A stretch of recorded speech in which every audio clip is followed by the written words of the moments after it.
Selamat datang kembali di program spesial UBTV Triple C, karena pada episode kali ini UBTV membawa kabar bahagia untuk kita semua. Sebuah kabar yang bisa membuat kita terharu karena bisa memperoleh prestasi baru di UBTV.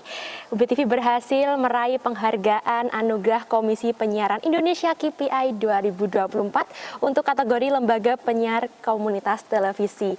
Congratulations untuk UBTV, dan saya ucapkan selamat kepada UBTV, dan juga kita dihadirkan kembali oleh narasumber kita, Redaktur Ekonomi Update UBTV, Bapak Sidik.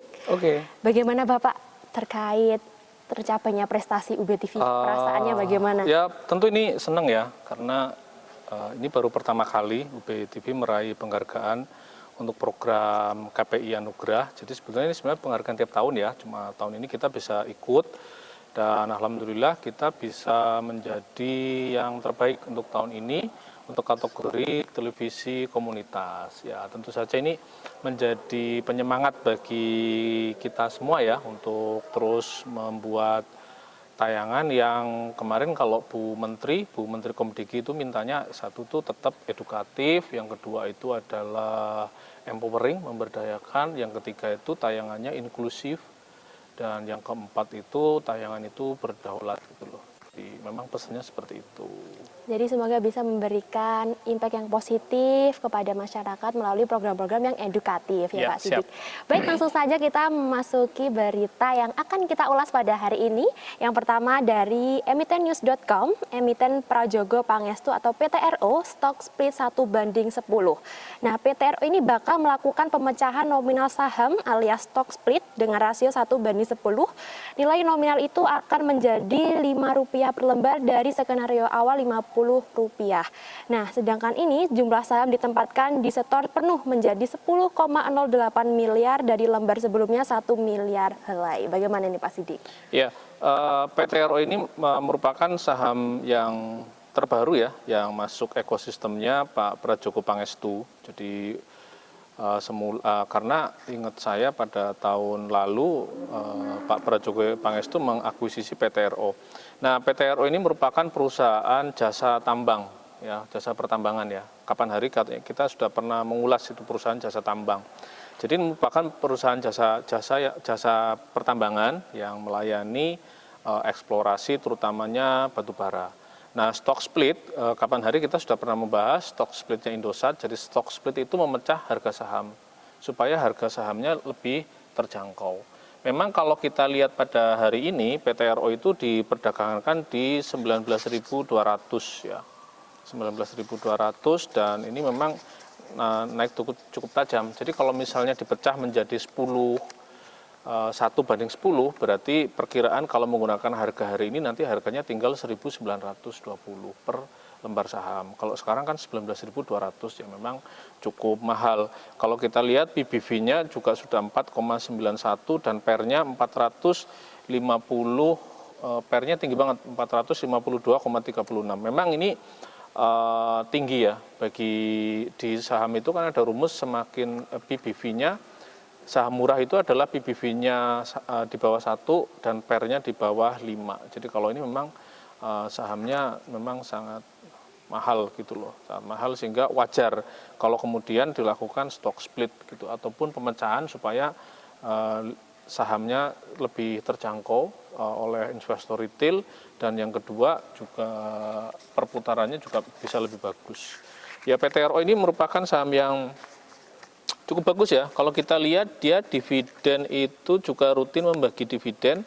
Tahun 2024 dia membagi dividen, sudah membagi dividen interim kelihatannya ini Rp50. Tahun 2023 dia membagi dividen Rp1.146. Jadi memang dia rata-rata tercatat si dividennya itu membaginya cukup besar gitu loh untuk khas saham tambang. Kalau interimnya juga sudah pernah membagi di bulan 5 2024 kemarin sebesar Rp49 per lembar saham.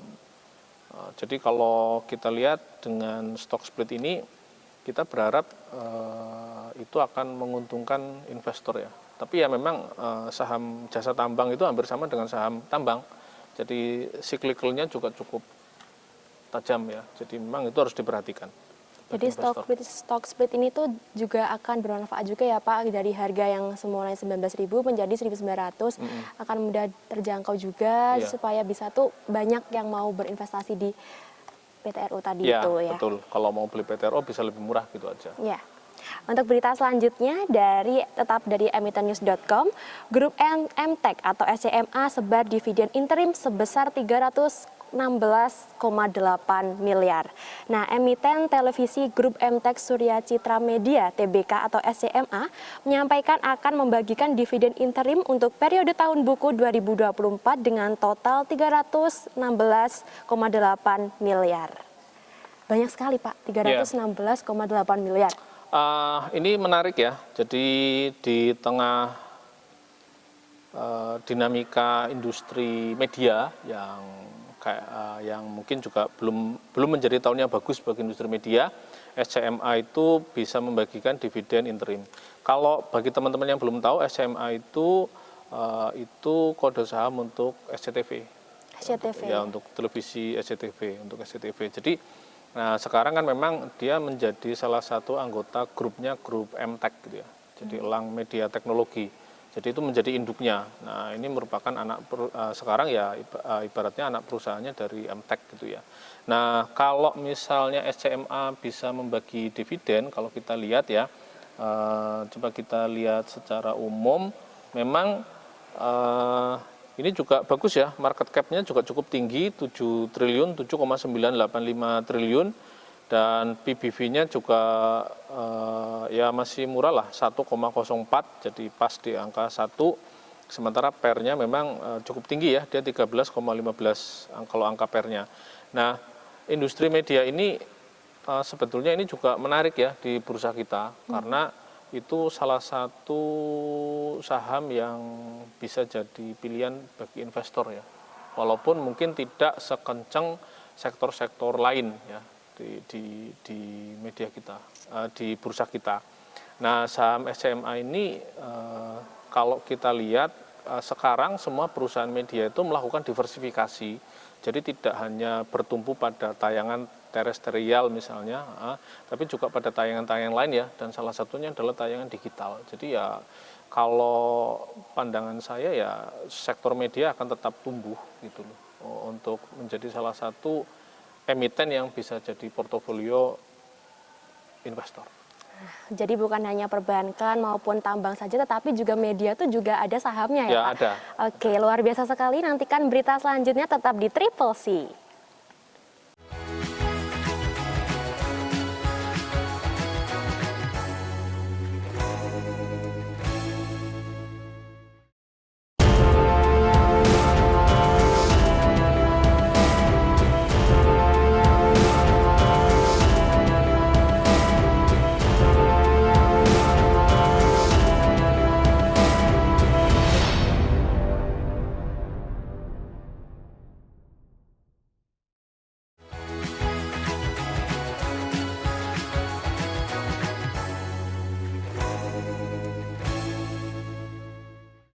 Oke pemirsa, kembali lagi di Triple C, lagi-lagi berita dari perbankan yang akan kita bahas pada kali ini. Kontan.co.id Jakarta, BRI Dana Reksa Sekuritas akan bawa 3 perusahaan IPO di sisa tahun 2024. Jika tidak ada aral melintang, PT BRI Dana Reksa Sekuritas akan mengantarkan 3 perusahaan untuk melantai di Bursa Efek Indonesia. Dengan skema penawaran umum perdana saham alias Initial Public Offering atau IPO di sisa tahun 2024. Ya, ini juga kabar bagus bagi bursa kita. Itu artinya anggota bursa itu akan bertambah. Jadi IPO itu adalah penjualan saham perdana. Jadi misalnya Naswa punya perusahaan, itu sahamnya masih belum TBK, masih perusahaan tertutup. Nah, pingin sahamnya bisa dijual di pasar modal. Nah, proses itu yang disebut dengan IPO atau Initial Public Offering atau penjualan saham perdana. Sehingga nanti perusahaannya Naswa misalnya itu nanti di belakangnya ada TBK atau terbuka itu ya TBK. Nah, untuk bisa masuk ke pasar modal itu memang membutuhkan lembaga ya perantara ya yang membawa. Lah itulah yang disebut dengan perusahaan sekuritas atau perusahaan penjamin gitu loh. Nah, BRI ini memiliki perusahaan sekuritas namanya BRI Danareksa Sekuritas. Jadi mereka memang biasanya perusahaan sekuritas besar itu punya target. Dia punya target dalam 1 tahun bisa membawa berapa perusahaan untuk go public di pasar modal gitu. Jadi ceritanya seperti itu. Nah, kalau misalnya kita lihat sekarang di November Desember, kalau misalnya masih ada perusahaan yang akan IPO, tentu ini sangat bagus ya untuk bursa kita. Artinya investor itu akan punya semakin banyak pilihan perusahaan untuk dijadikan portofolio sahamnya atau dibeli sahamnya. Itu pertama. Terus yang kedua, ini juga membuktikan bahwa pasar modal kita itu pasar modal yang cukup bagus, karena hingga akhir tahun pun ataupun sepanjang tahun itu tetap saja dalam hampir setiap bulannya itu ada perusahaan yang IPO. Artinya kepercayaan perusahaan, kepercayaan investor, kepercayaan yang lain itu juga di bursa kita itu meningkat gitu loh. Jadi kalau ada perusahaan yang IPO, saya pikir bagus. Cuma memang nanti harus dilihat ya skala perusahaannya, karena sekarang kan ada perusahaan UMKM pun bisa sekarang itu. Jadi bursa itu punya beberapa kategori lah. Ada perusahaan yang besar, ada yang menengah, ada yang perusahaan rintisan atau startup pun sekarang bisa IPO gitu, bisa IPO. Sehingga ini bisa jadi alternatif pendanaan untuk pengembangan usaha. Jadi bagus banget kalau menurutku kalau nanti mereka bisa IPO akhir tahun ini. Jadi bukan hanya BRI aja ya Pak yang punya saham, tetapi anak perusahaannya pun juga ada sahamnya gitu loh. Ya, jadi kalau ini lebih tepatnya adalah kita melihat anak perusahaan BRI yang bergerak di bidang sekuritas itu juga punya pergerakan yang progresif untuk membawa perusahaan lain masuk di pasar modal. Gitu. Kalau harganya sendiri bagaimana nih Pak? Kalau BRI ya, kalau BRI beberapa hari ini memang saham perbankan itu turun. Kalau kita lihat chartnya hari ini, kita lihat di penutupan misalnya ini kan belum tutup ya. Kita lihat sesi 1. Hari ini BRI turun ya. Memang beberapa hari ini beberapa pekan ini BRI memang turun ya. Dia di 4.470. Jadi dia hari ini turun 1,1% atau turun Rp60 ya. Kalau kita lihat dalam 1 atau 5 hari terakhir sama, jadi 5 hari terakhir ini juga sudah turun 4,9% ya, 4,6 sampai 4,9%. Jadi memang BRI lagi turun. Tapi ini sebetulnya bagi teman-teman yang memang menunggu harganya turun, ini kesempatan untuk masuk ya, karena harganya lebih murah ya. Nah, kalau kita lihat pada 1 bulan kemarin kan dia masih di atas 4.000 gitu loh. Malah ada yang menyentuh angka 5.000. Kalau sekarang dia turun ke 4.400 kan cukup menarik ya. Untuk dibeli untuk gitu dibeli ya, Pak? Untuk dibeli. Jadi kalau sekarang berarti kalau 1 lot berarti butuh uangnya 4.460 kali 100, jadi sekitar 447.000